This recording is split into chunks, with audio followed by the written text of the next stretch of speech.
Hi, and welcome to another episode of Talking Terrors. I'm your host, Isaac. And I'm his co-host, Silas. And today we're going to be talking about the famous serial killer, Hamilton Howard Fish, also known as Albert Fish. He was also nicknamed the Boogeyman, the Gray Man, the Moon Maniac, and the Wolf of Wisteria. He was a serial killer, and his acts mainly consisted of child molesting, rape, and cannibalism. His victims primarily consisted of children from marginalized backgrounds. Starting with his childhood, Fish was born in Washington, D.C. in 1870. His father was 75 years old when Fish was born and died at the age of 80 years old when Fish was 5 years old. This played a big part in his life because of a lack of a father figure. His mother actually took him to an orphanage and left him there until he was 10 years old. His family had a history of numerous cases of mental illnesses, prime example being his mother who experienced hallucinations. His life in the orphanage was probably the main reason as to why he became the monster he was. The abandonment from his mother, the death from his father, and his life in the orphanage may serve as reasons for his actions. It's said that he actually started to go by Albert instead of Hamilton because the kids at the orphanage would bully him and call him ham and eggs, which nowadays wouldn't seem to be a big deal. But hey, that was over 100 years ago. So this also says that he was bullied in the orphanage. He was also severely physically and mentally abused in this orphanage. He then later claimed that the abuse he endured led him to associating pain and sexual pleasure, causing him to practice sadomasochism, a mixture between sadism and masochism. So that means that he found pleasure in inflicting pain on himself and others. Fish also developed a relationship with a boy when he was 12 years old after the orphanage, who introduced Fish to coprophagia, eating feces, and urophagia, consumption of urine. Fish also started to practice a form of voyeurism by watching boys undress in public bathrooms. Fish also started to write very obscene letters to people. Following his post-childhood with earlier sexual offenses, Fish moved to New York City in 1890 when he was 20 years old and started engaging in male prostitution while still engaging in self-harm and sadomasochism. He started to molest and rape young boys, an act that he continued to even do after his first marriage in 1898. And with his escalation to violence and mutilation, around 1910, when he was around 40 years old, Fish had committed what would be his first murder. Fish had started a sadomasochistic relationship with a 19-year-old man named Thomas Bedden, whom Fish had later tortured and sexually mutilated, and left him tied up in a farmhouse in Delaware. Fish's family life, he married a woman named Anna Mary Hoffman in 1898 and later would have 6 kids. Anna left Fish in 1917 and left their 6 kids with Fish to raise on his own. Fish didn't physically hurt his kids, but he had them hit and beat him to satisfy his self-harming practices. After he was arrested, Fish rarely saw his kids. And with mental disorders, Albert Fish had seen many psychologists and psychiatrists throughout his life. He was diagnosed with psychopathic personality, psychosis, paraphilias, and STPD. To start with psychopathic personality, doctors at various mental health institutions where he was a patient described him as having an abnormal and a psychopathic personality. And with psychosis, Fish suffered from psychosis, including auditory and visual hallucinations and religious delusions, believing God commanded him to torture and harm children. And then with paraphilias, he displayed a wide array of sexual abnormalities and paraphilias, with one psychiatrist noting there was likely no perversion in which Fish did not partake. And then with STPD, also known as schizotypal personality disorder, some modern analysis suggests he may have had a comorbid schizotypal personality disorder, also noting a hereditary predisposition for schizophrenic spectrum or disorders in his family. These are derived from Fish's tendencies to do the following: masochism and sadism, meaning he got pleasure from inflicting pain on himself and on others. He would self-mutilate and inject needles into his groin and even set himself on fire. Pedophilia, his primary sexual interest with young boys. Cannibalism, he confessed to cannibalistic desires and acts. Urophilia and coprophilia, Fish would consume urine and feces. Even though many psychiatrists agreed he was mad and legally insane, the jury in 1935 for his trial found him sane and guilty of murder, then leading to his execution in 1936. And with Fish's victims and timing of killings, Despite Fish's insane history, he had only had 3 confirmed kills: Grace Budd, age 10, Billy Gaffney, age 4, and Francis McDonald, age 8.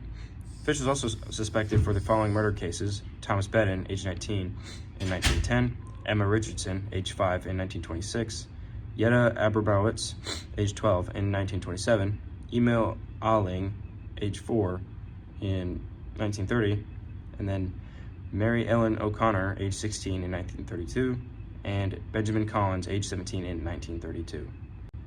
These are just a fraction of the murders he possibly committed. Fish's crimes were characterized by extreme sadomasochism, and he often targeted children from marginalized backgrounds, believing the police would be less likely to investigate their disappearances thoroughly. With his arrest and trial, when Fish was arrested, he was surprisingly calm and reserved. He gave a full confession. He was showing that he had no care for life, and he gave descriptive details of his murders, including Grace Budd, whom he had shown no remorse for. And as we mentioned before, Fish was found legally sane by the jury of his trial, despite the multiple psychiatrists who have called him insane, so he was capable of standing trial. Fish had 2 defense attorneys, James Dempsey and Frank J. Mahoney. James was more prominent of the 2. He also became known because of his refusal to release Fish's final handwritten statement to the public, claiming that it was the most filthy string of obscenities he had ever read, which, after looking at his past, his crimes, and his tendencies, we don't doubt that it was. Fish's trial commenced in White Plains, New York, on March 11, 1935. The trial proceeded over the span of 10 days. It ended up resulting in a conviction and death sentence for the murder of Grace Budd. He was executed on January 16, 1936, in the Sing Sing Correctional Facility in Ossining, New York, via an electrical chair. Dempsey's defense plan was to plead not guilty by reason of insanity. The prosecution, Albert T. Gallagher, argued that Fish knew what he was doing and knew the difference between right and wrong. He emphasized on how Fish planned out his abductions and assaulting and killing his victims. We believe that between being a sociopath and a psychopath, Fish was a psychopath, due to his letters being described as disgusting, disturbing, and just straight up evil, as well as how he described his murders when confessing. He was said to not really have any remorse or regret. He was honest, but he did not feel guilty. And with his childhood and family history, the abuse he endured in the orphanage could explain psychosis. And for family mental disorders, such as his mother, who suffered from hallucinations, and his half-brother, whom suffered from schizophrenia, was admitted to his asylum, and then his uncle, whom suffered from mania, his sister, who suffered from a mental affliction, and other family members who have been reportedly admitted to asylums. So there could definitely be a genetic component there. Victimology.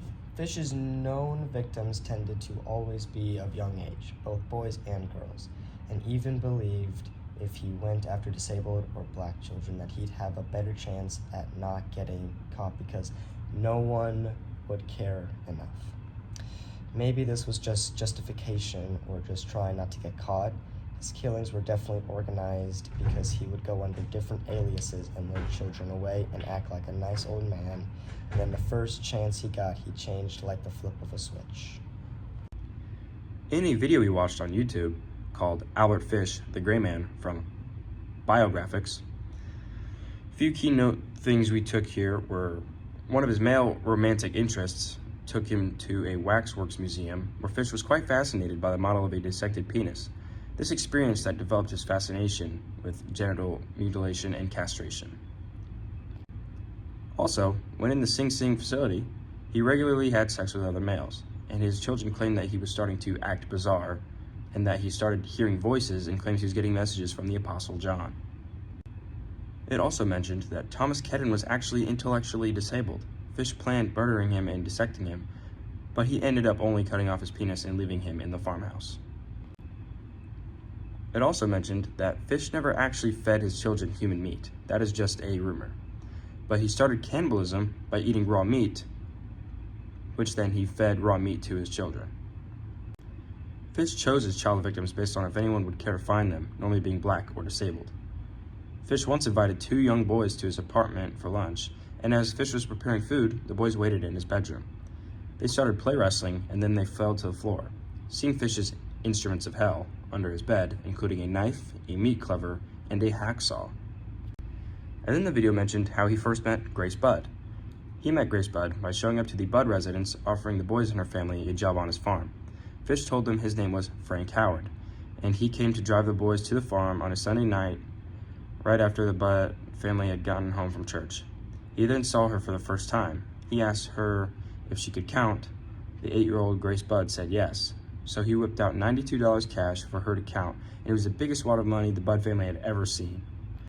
Fish then claimed he had to attend his niece's birthday party that evening, and that maybe he can take Grace with him, and her father said that it'd be nice for her to get out and have some fun with girls her age. The parents of Grace Budd asked Fish where this would be, and he gave them a false address, claiming it would be at his sister's house. After Fish and Grace left, Grace's parents never saw her again. After the disappearance of Grace Budd, Fish even sent the Budd family a very disturbing letter in 1934, almost to taunt them. It read, "I grabbed her and she said she would tell her mama. First, I stripped her naked. How she did kick, bite, and scratch. I choked her to death, then cut her into small pieces so then I could take my meat to my rooms, cook, and eat it. How sweet and tender her little ass was, roasted in the oven. It took me 9 days to eat her entire body." Fish's arrest occurred when the police tracked down the envelopes Fish used to send the letter to the Budd family, and they waited for him to show up at the apartment. Fish writing obscene letters like this showed that he did know what he was doing and that he was not insane. Book 1, Inside the Criminal Mind by Staten E. Samnow. Chapter 16, Mental Illness or a Criminal Personality. The narrator seems to be a psychiatrist whom is appointed to evaluate a man named Glenn. Glenn had killed his mother, but his defense pleaded not guilty to insanity. Glenn claims he has schizophrenia.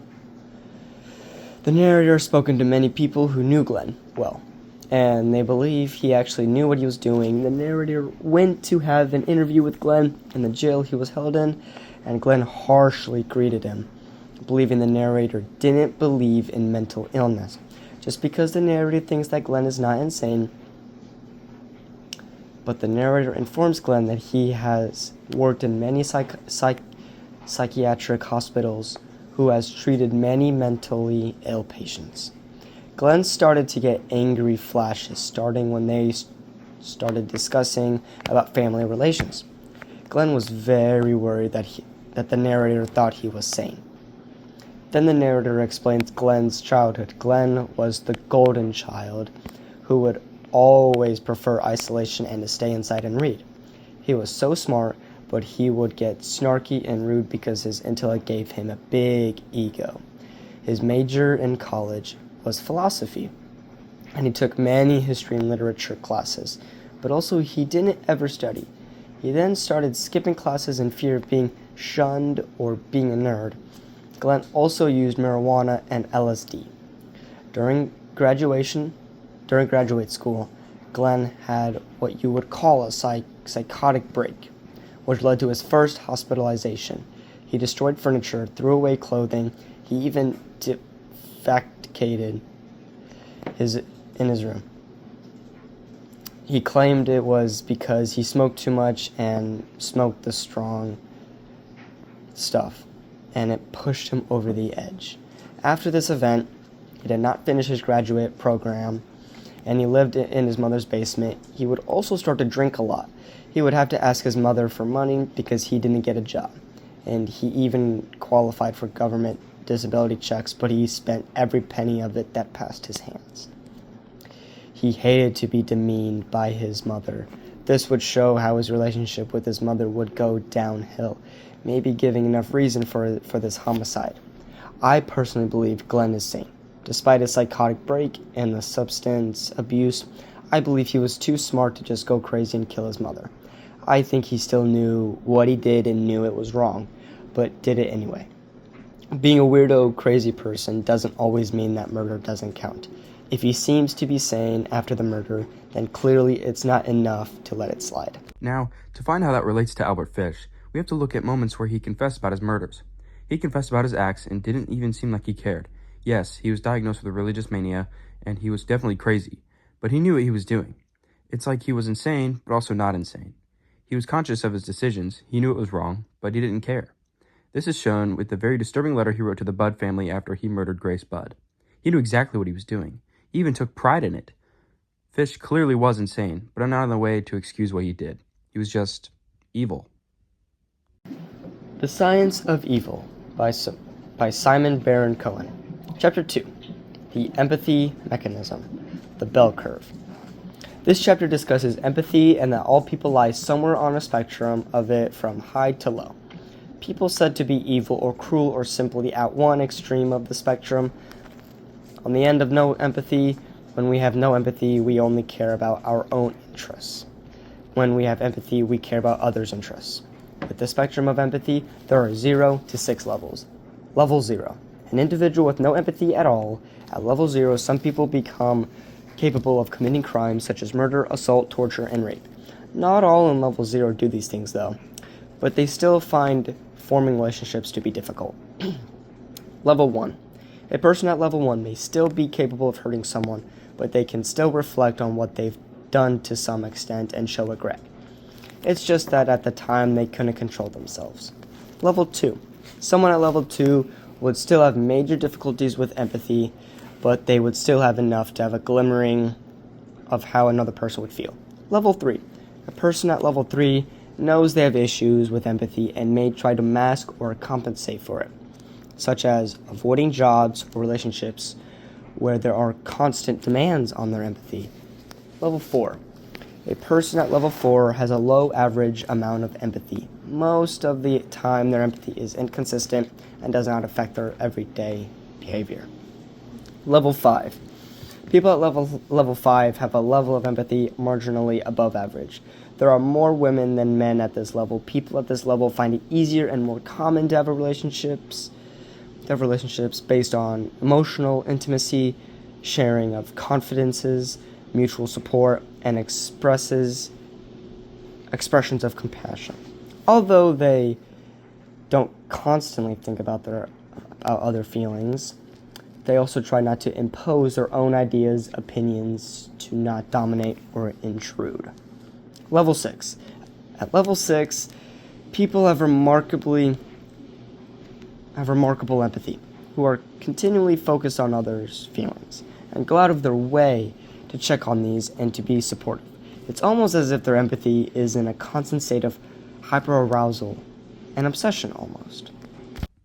To relate this to Fish, since it explains the different levels of empathy, we can already assume he is at level 0. This is shown when in his confessions, he didn't seem to care or feel guilty at all. He was 100% clear, honest, and direct with his actions. Especially when he wrote the letter to the Budd family, and the letter of his last statement to the public, which was not released due to how evil it was described to be.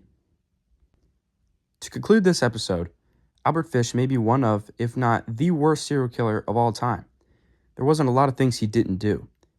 We'd say he did almost everything under the sun and didn't feel an ounce of remorse. Indeed, Fish was insane, sick, and evil, but he had full intent with every action of evil he committed. Thanks for tuning in to another episode of Talking Terror. I'm your host, Isaac. And I'm his co-host, Silas, and we'll see you next time.